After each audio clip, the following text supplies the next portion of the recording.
Hello, I am Gordon Buchanan, and this is season 2 of Beneath the Baobab, the Communities and Conservation podcast from JAMA International. For the past 30 years, in fact, over 30 years, as a documentary maker, I've told stories of the natural world, of wildlife, but also on occasions of people's relationships with wild animals. On our changing planet, our relationship with some wild species is complicated with human population growth, habitat loss, climate change, even policy changes. People and wild animals are increasingly sharing space and therefore sharing resources. And when they do, there can be conflict. And that conflict can be devastating. Just from simple fear to destruction of crops to loss of livestock. There's not just a threat to livelihoods, but there's a real threat to human lives. But beyond this strife, there are solutions and there are stories of remarkable, profound connections with wildlife that transcend the conflict. Join us to meet the communities, the families, the people at the very heart of the matter as we discuss the coexistence challenge beneath the baobab.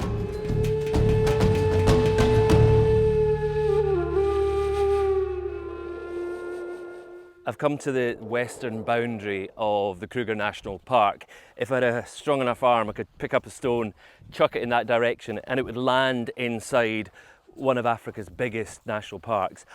I think it's fair to say most people will have heard of Kruger, but few people will have heard of this cluster of communities that is just outside the boundary. I'm on my way to meet a lady called Anamani. She's in her 70s. She's lived in this area most of her adult life, and she's going to tell me about how living alongside one of the world's most famous national parks comes at a price for communities like this. I've arrived and I see that there's families and there's people here. I can see there's, the people have planted vegetables in the garden, but just generally, how does this community survive and provide for itself? So in the olden days, they used to farm. Even today, they're farming, but the biggest issue is drought. Mm-hmm. Yeah. To think that they only survive by crops and livestock, because sometimes they can, if they have cows, they can sell the livestock in order to survive. But if they don't, then they are not allowed. And is that the biggest problem? Is it this human-wildlife conflict? With communities living so close to an area that's sort of densely packed with wild animals. Conflict is not only the biggest problem. There's also an issue of water in this village. So they're just surviving by the grace of God. Yeah. So you recently lost some cattle in a human-wildlife conflict episode. Can you tell me about that? What happened? But the biggest issue is crying about the crocodiles, which is always taking off the cow. Sometimes, if you try to get more cows, always the crocodiles are taking some stuff out. For some of the animals and some of the conflict episodes, there is compensation available. But with crocodiles, is it the case that there's no compensation if a crocodile takes any of your livestock? According to his case, there was no compensation. The authorities of the reserve, they come and see, the witness, the case that's here with the cows. And she also claimed, but until that time, until today, there was no response. How many cows do you have? 54. Yeah. I mean, 54. That's for you to lose 5 cows to a crocodile when you only have 54. That's a huge loss and no compensation whatsoever. So in the olden days, the only issue that we had was the lion, maybe once in a while. But now, this is a consistent issue with the crocodile. When people in the community, when they lose livestock, whether it's something like a goat or whether it's something like a cow, and they could lose those animals to crocodiles, to lions, to jackals, hyenas, what is the sense within the community? Is that it's happened again, there's nothing we can do, or is there sort of okay, let's see if we can get compensation? So in most cases, what she's saying, like she always crying to the authorities that we need help because this is what we're depending on. Since like her husband has passed away, there's no one responsible to take care of her, and then losing that, something that she was hoping that we would be able to survive, it's so painful.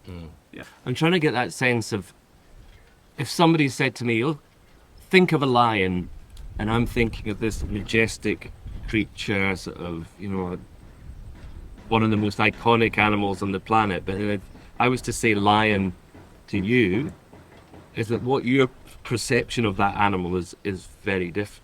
It's very different. There's negative aspects to that. So if someone might say to him, a lion, she's thinking like, okay, this is the animal that destroyed like my cow like a long time ago. At least it's like it was once in a while, but like better than this one that are doing the issues consistently now.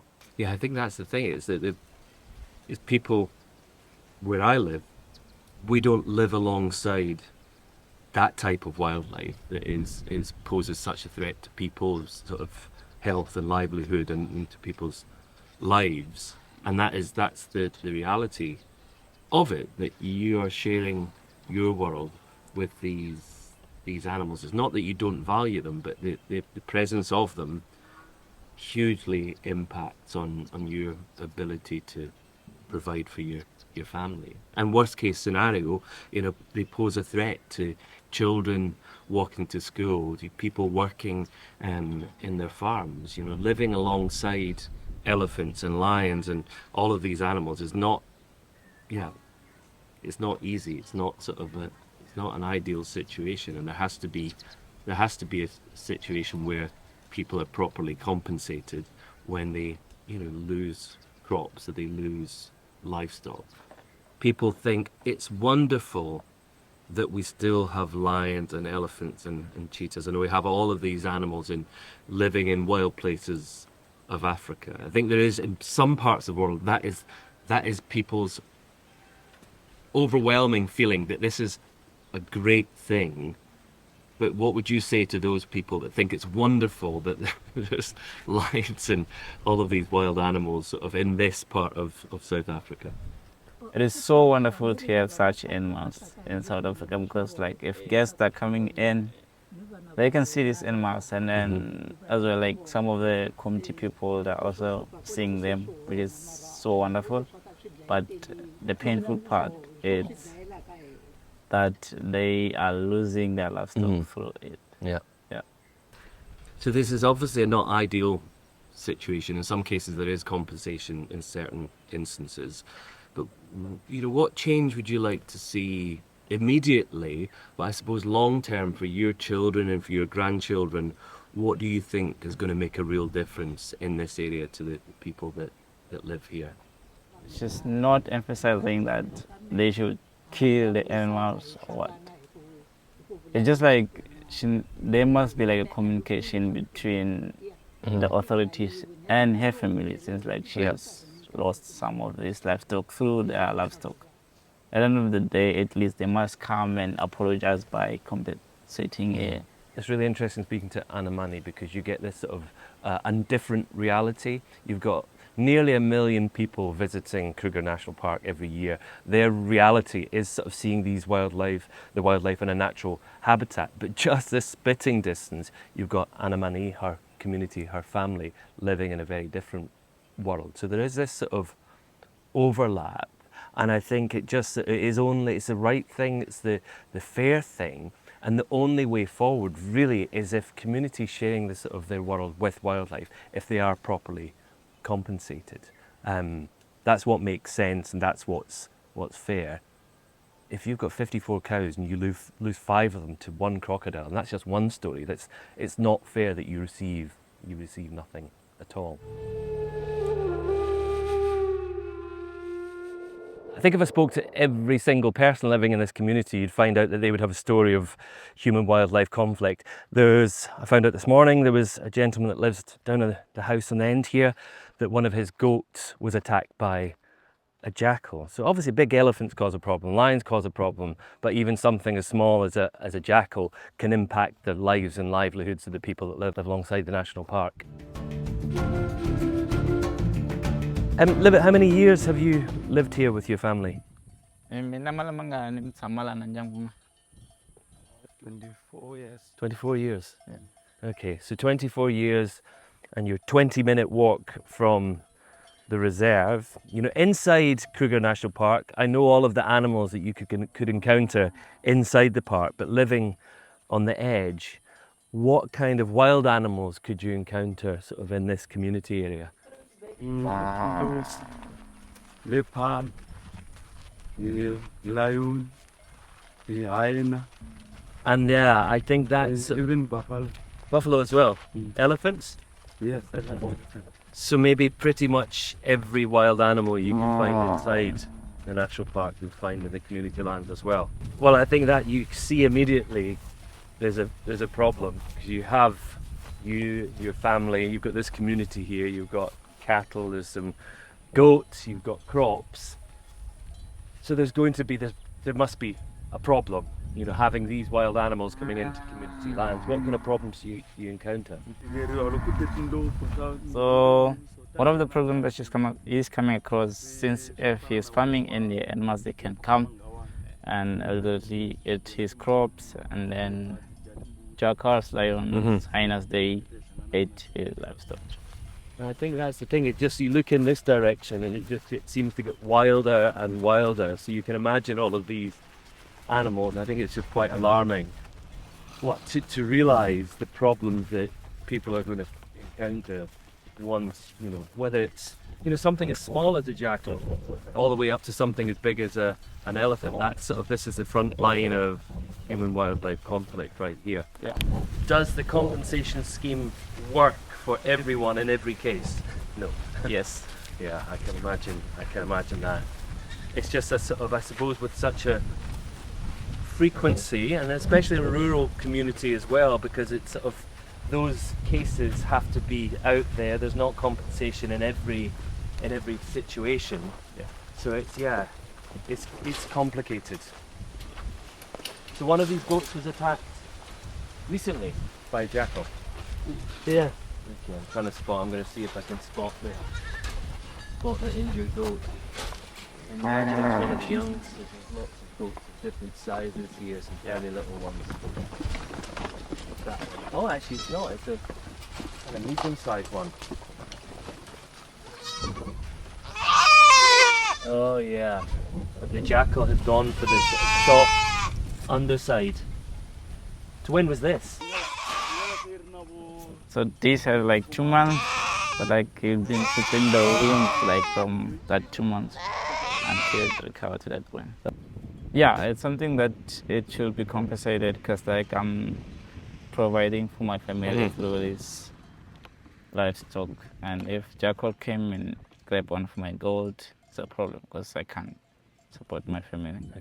But I suppose that is, you know, a significant amount of your annual income is through livestock farming, and there's livestock that you're losing to wild animals that can almost freely come and go from the national park. I think that's sort of it.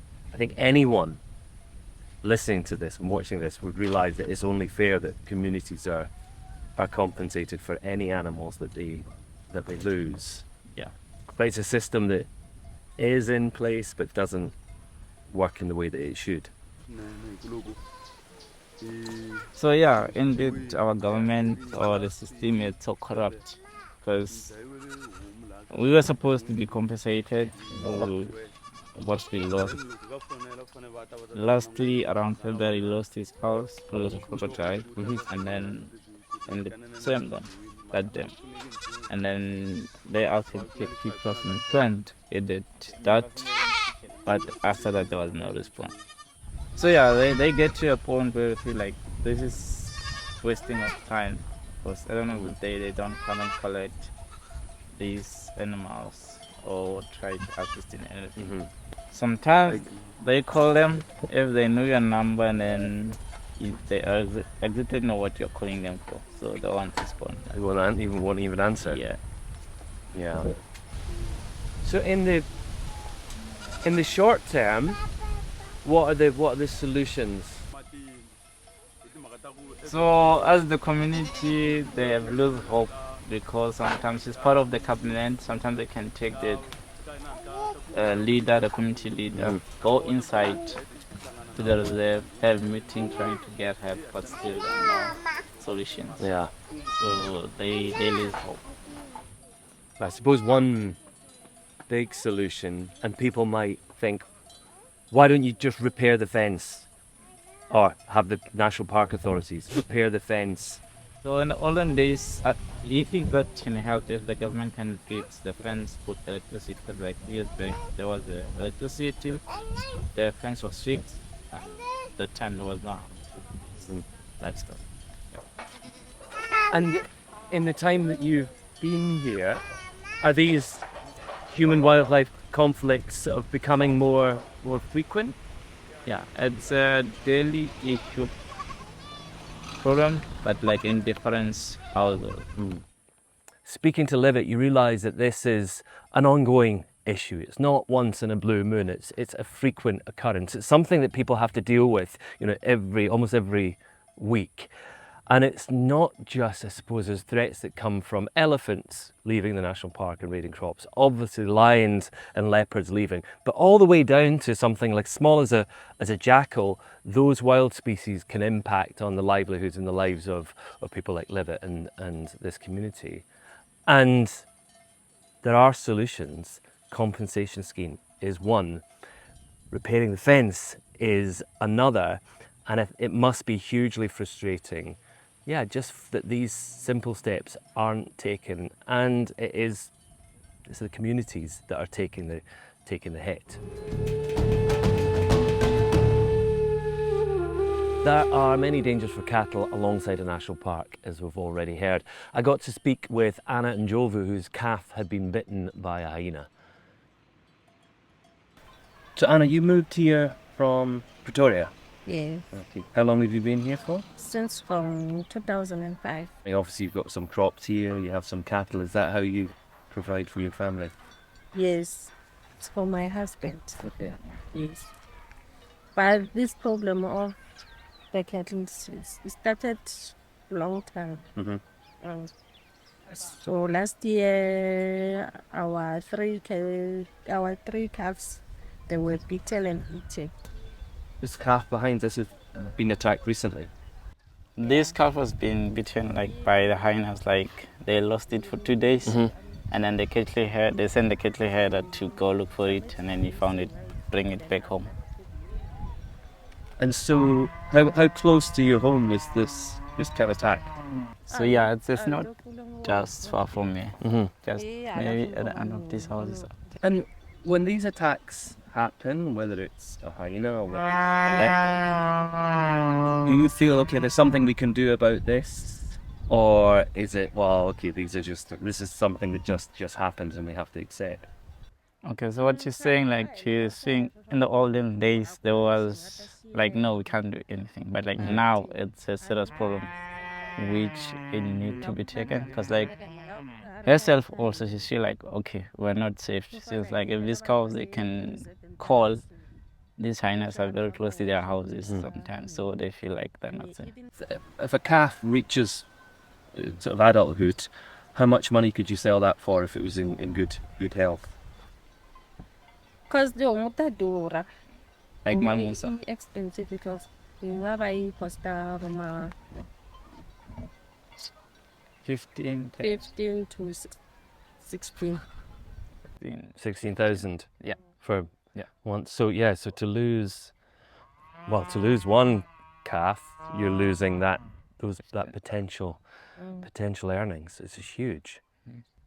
So if I was to go around and walk around the community and speak to everybody that has cattle or has goats, How many households would have a similar story to yours where there's been wildlife conflict? Yeah, so there are a lot of people, and some they've been eaten by cow. Like some of the cows that have been eaten by this kind of the older than the cow. Yeah. Is the calf still in? Can we go and have a look? Yeah. Is it going to survive? Now the wound has been treated with, because like she was taking it to the doctor, so like she feel like it has survived. Okay, good. Yeah.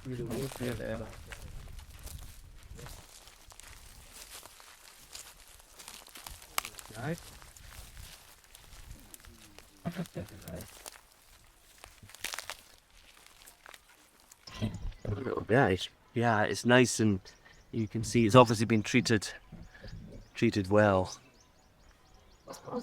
It's healing, but very lucky to have escaped. And I suppose the difficulty is, if you've got a number of cows, you can't keep your eye on every single one of them, and you've got these predators that are expert at, hunting animals that are far harder to catch than a calf.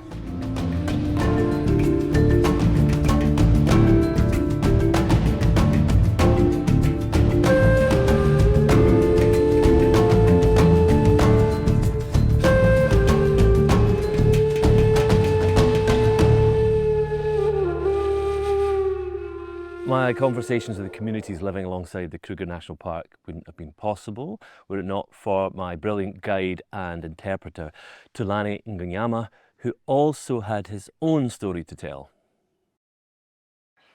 Tulani, thank you so much for helping me today. You're obviously wonderful company. You're a wonderful translator, and it's also, I think it's interesting because you've helped me understand, or begin to understand some of the problems that people face here and what life is like. And for you, you're from this community, so you have one foot in this world, but you also have kind of one foot, I suppose, on the other side of the fence in conservation. How do you feel about the things that we've heard today and the sort of general feelings within the community? Yeah, I think it is so painful. But like at the end of the day, we have to come up with a solution that will also benefit both sides. Because living next to the reserve, I personally believe that this is our area where we have to benefit out of it. We also need to understand, like we have to look after the nature, because I personally believe that nature is creating like job opportunities for us, since like we are far from those other areas where people are getting jobs. So yeah, coming to this situation, I hope there are solutions that we have to look after. One is to work in hand with the community, which will benefit both sides. So one solution is, if there can be like projects that will teach kids about looking after this nature, or farms they can come together, reserve they can come together, create like farms in our community where people they can sell crops back to the lodges as a way of sourcing fund. Or obviously we have land, but like we don't have water. So if the lodges can create like maybe provide with water, sponsor with water, bowls and other stuff, they can maybe donate in our preschools as a way of saying, okay, we are giving back to the community. Another way, we have like our own culture, our own stories within the community, which I personally believe that if tourists come from outside to our reserves, they're not here only for this fancy bed animals only, but I also want to try to understand like how do we live in our community. So obviously that is a job opportunity for someone out there. How many people are living here, they don't have jobs? But imagine like if we can have group of young people dancing for this group. This means like it's a job opportunities for someone out there. It's a way of like, okay, we are creating jobs. But like if I'm not part of that and I'm living out next to the reserve, I see animal next to the reserve and my children are hungry, obviously I will just jump the boundaries and kill it because I want to survive. But it's not like we don't understand the value of tourism, or we do wanna harm animals.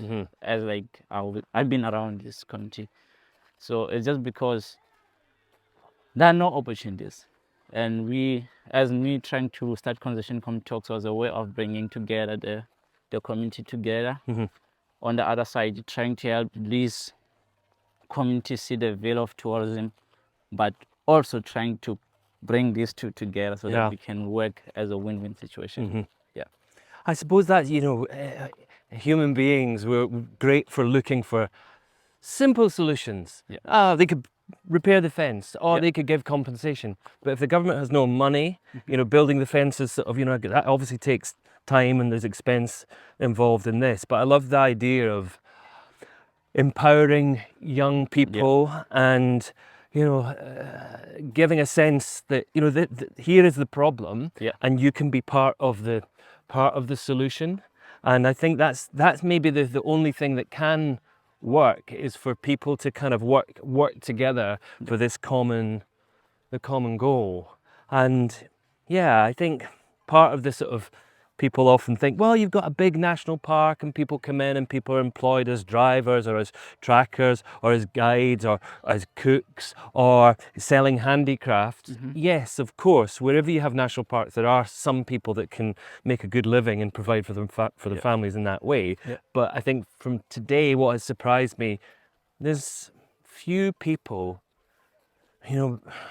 immediately benefiting financially from the park. Yeah. And that is something obviously has to change. And I think it's great, especially with young people, you can work with them and sort of, okay, what are the ways that we can capitalize on that asset? Because obviously goats and cattle and land and crops, these are all assets, but the national park and the people that come here, that's an asset there that it can be exploited, but I suppose it needs people to think in new ways. It needs people in communities, young people particularly in communities, sort of thinking, okay, what do we want our future to look like? So Yeah, I think that it can be like a way, like we are having people who want to become like chefs, guide in the community. So at least I'm not saying that they should take all of the youth, but like imagine like how will that feel if we have like someone in the community being sponsored by the reserves, out there studying this chef, and he became a chef and then go back and work to the reserve or create other jobs. yeah. Or maybe he can start his own catering company, or become like community guide or starting his own thing that will make him to survive. So meaning that if we can have that, it means we can have people who they can create jobs for others. So if they can invest on someone, that someone can share the skills to other people out there. Because like we in the community, we work as a family. We love each other. We are there for each other. We share whatever we have, like as a community. So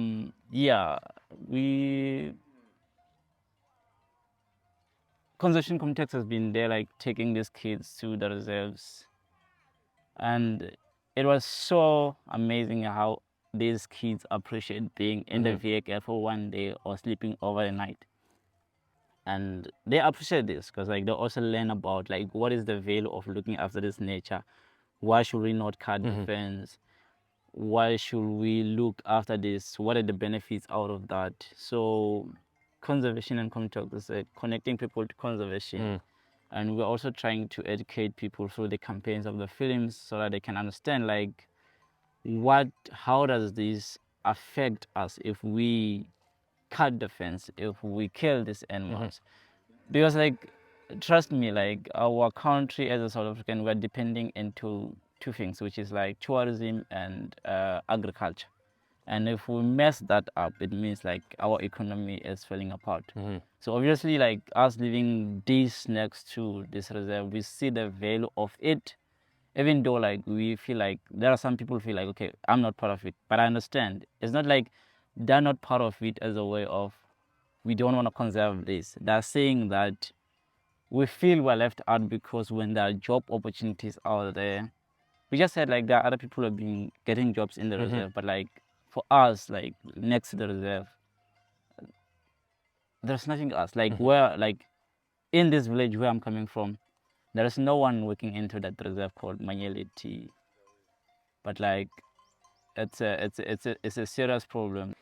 I suppose it's about giving people hope, whether it's older members of the community, whether it's children, is giving that sense of hope that there is sort of a way that people can benefit. Yeah. You know, when Kruger was created, when all these private reserves around, when they were created, it was really for the benefit of the animals. That's what it was about. And I suppose for the benefit of people that could afford to come and see those animals. But the evolution of that with a growing population is it can't just benefit animals, it has to benefit people and wildlife. So I suppose my hope is that there will sort of, together, people can come up with these solutions and not just get by, but actually people can thrive alongside wildlife. And you could walk around this community in years to come and say, it is magnificent to know that these animals are there, and it's magnificent that we can provide for our families through having this very valuable asset. So yeah, it's people and wildlife not having priority and people not having priority. It's that sort of harmony and peaceful coexistence. That's sort of, the only thing that people, should strive for, because it's this sort of the ultimate solution. Yeah, I think in short, like if we can work together, which it's my hope. That's why like I come with this idea of conservation and talks. My hope was we need to work together, because sometimes I tell myself that God created the beauty, and through the lens of our camera, so to show that world to the beauty. And for us to create, to keep this beauty, we have to work together. Yeah. In a way of creating job opportunities. Kids have to understand about looking after this sister, the next generation, to look after this nature. Yeah. And our animals, they have to be safe, because like this, it's a way of us with animals as part of being African. Hearing some of the stories, I've thought, well, there's clearly real benefits to living alongside a national park, but how does that revenue bounce from those wild animals in the protected area into the homes and into the pockets of local people? Billy Raxon was born and raised in this area, and he's seen real benefit, I suppose, in nature, not just the way that he could provide a livelihood for his family, but also to actually create something out of his passion for nature, which is this amazing camp.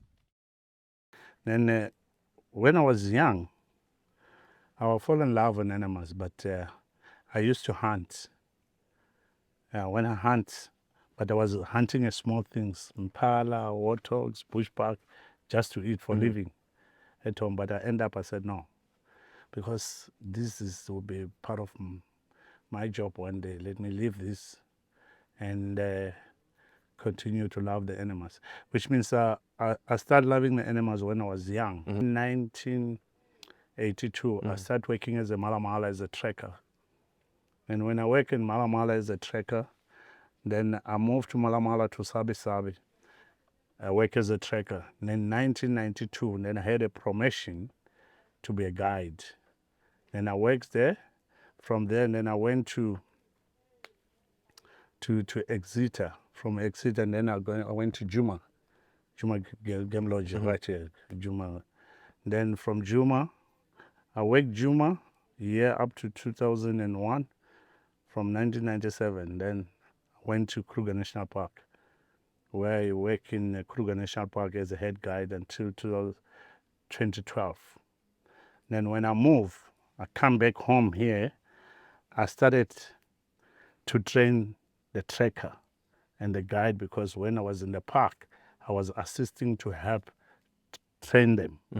I met one of the guys in Kruger National Park, is an old man.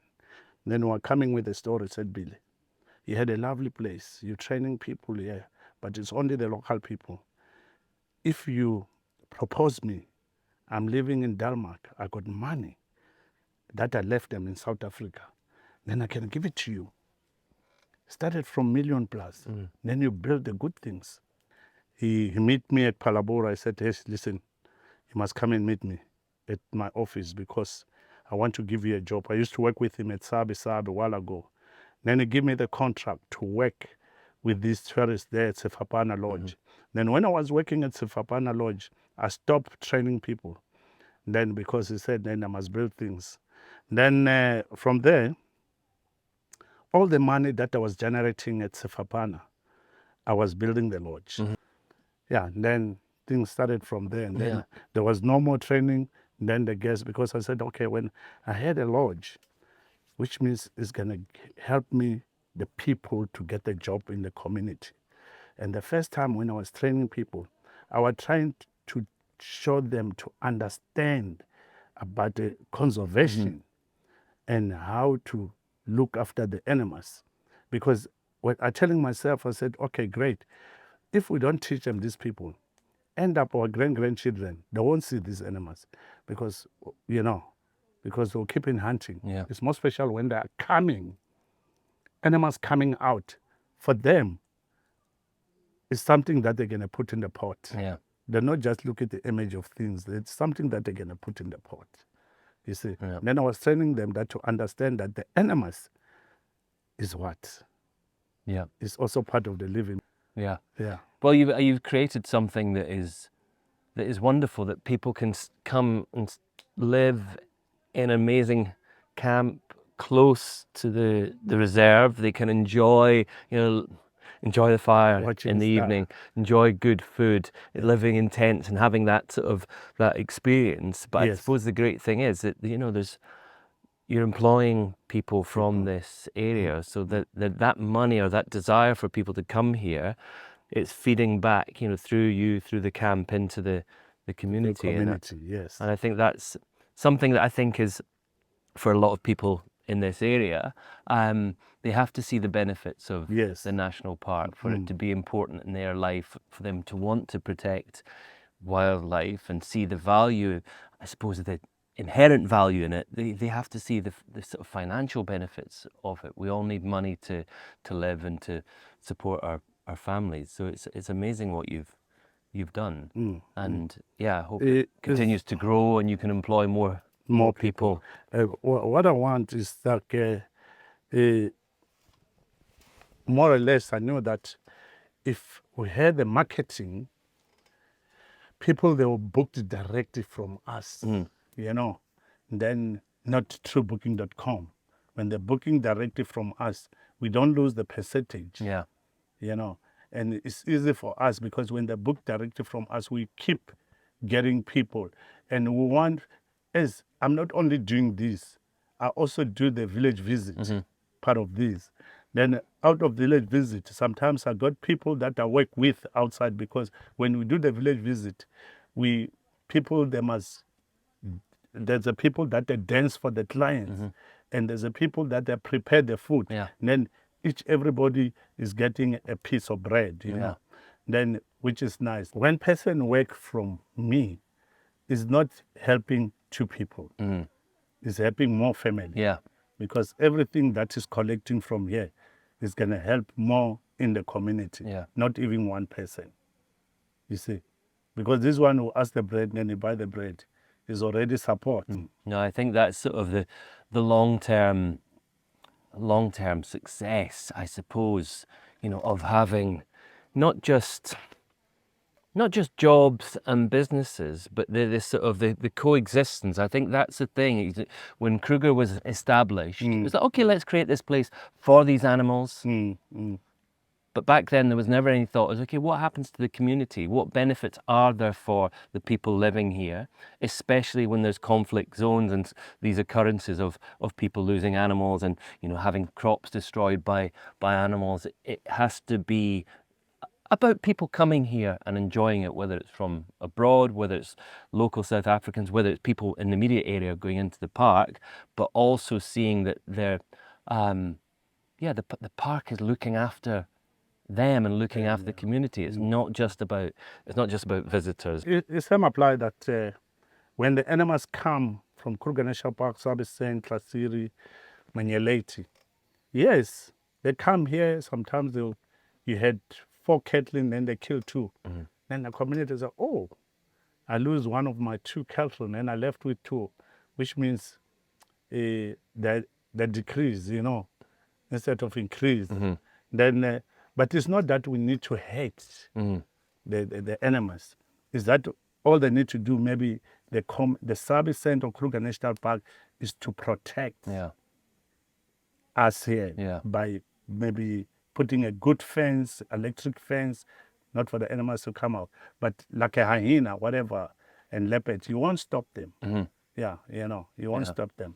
I think I get that sense that, I suppose where I come from, across North America, people are so removed from wildlife and from nature. It's not their grandparents or their great-grandparents that were living in harmony with nature. So people are so far removed that they can't imagine, that there are people living as part of nature. But I suppose I get this sense that people here, it's in their blood, it's part of their heritage, and they don't hate the wild animals. They still value them for, the intrinsic value, but also the sort of cultural importance of wild animals. Sort of that's, in many ways, that's what makes South Africa and has shaped the people across, centuries, is this of knowledge and understanding and appreciation and value for wildlife.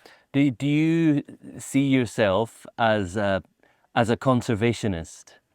I think kind of traditionally conservationists, you think, well, it's organisations that generally come from far away outside the country, and they come and say, okay, this is what you have to do, this is how you have to live your life, this is how we're going to protect these animals. But I think doing what you do, coming from this area, you are a conservationist, because you're finding a way for people and wildlife to benefit from one another. Both, yeah. So no, I think it's incredible what you've done, and kind of wish you every success. And I think, if there's other children in this area, think, okay, how did Billy do it? What motivated him? And it wasn't about becoming rich beyond your wildest dreams. It was about using your passion for wildlife and for nature to provide for yourself and provide for your family, and, as it turns out, to provide for other people and their families. Billy's story, I suppose in equal measure, it's inspiring, but it also gives me a lot of hope, because it all really started from his knowledge and appreciation of the world around him, his world, in this little kind of corner of South Africa. In Sabi Sands, a small community, he was growing up with an interest and a passion for wildlife, so that he became a tracker, and then he found work through his passion for wildlife, that I suppose sort of, one foot stepped into the world of tourism. But he's a man that's kind of really not just been pursuing his personal wealth.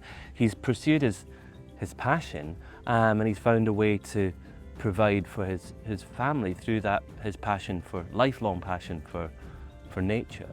So I suppose it's that sort of knowledge and understanding of a world that has changed. What do the communities need from the national park? They need to see benefits, they need to see money, and Billy has found this way of providing for his family, but providing jobs for other people that can work in the community. So that's what I love. It's not just about this camp, it's about the spread. The benefit of the national park bounces to this camp, and then bounces through every person that works here into different families and different communities.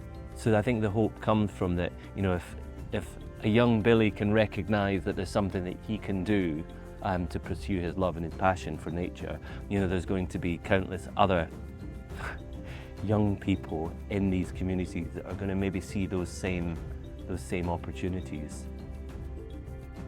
Next time in Beneath the Baobab, we'll investigate the importance of livestock rearing and how alternative sources of income are so important to many rural African communities. If you'd like to hear the audio version of this podcast, just search Beneath the Baobab on your preferred podcast app, or follow the links on this video. JAMA International are passionate about conservation and well-being for people and planet, and know that it's crucial to open positive dialogues and share ideas. We'd love you to share this video, so please do so with the hashtag Beneath the Baobab on social media, or maybe just start a conversation with a friend.